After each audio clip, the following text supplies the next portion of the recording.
A tentokrát jsme měli Grónsko, Teplomír a lední medvěd na motiv téhle písničky a mně se hodně líbilo tohle. Grónsko si jednou jeden letní medvěd otevřel svůj obchod s Teploměry. Protože měl veliký úspěch, časem založil i svůj firmu na Teploměry. Ano.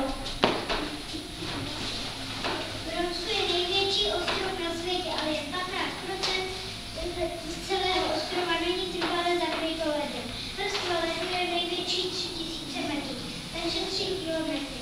Grónsko leží na rozhraní Atlantiku a Severního ledového oceánu. Nachází se severovýchodně od Kanady.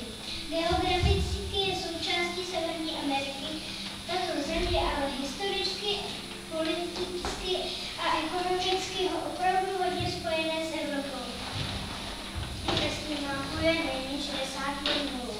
Její doprava, vší střežení, sněžní spůlky, helikoptéra, letadlo.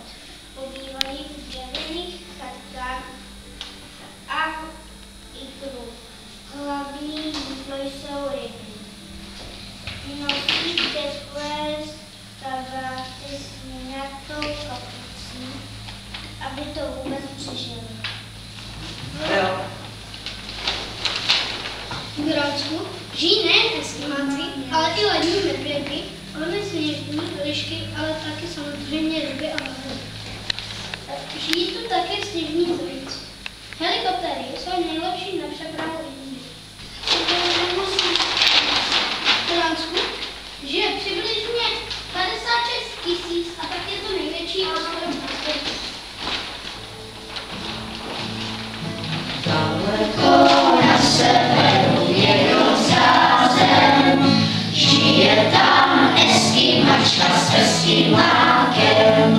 My bychom umrzli, není zima, snídaní na nuky a eskima.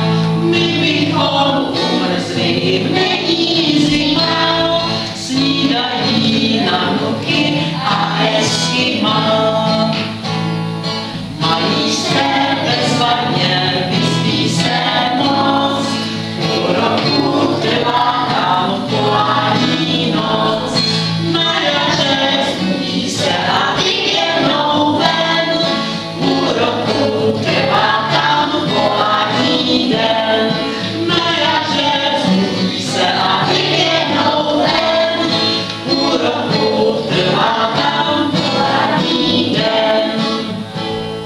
Když sněhu napadne na chodníky, hrávají s medvědy na tředníky.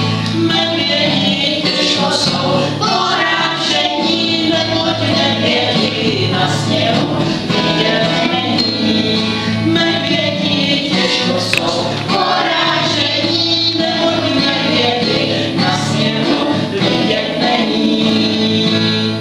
Pokaždé ve středu přesně ve 2 zaklepe na výku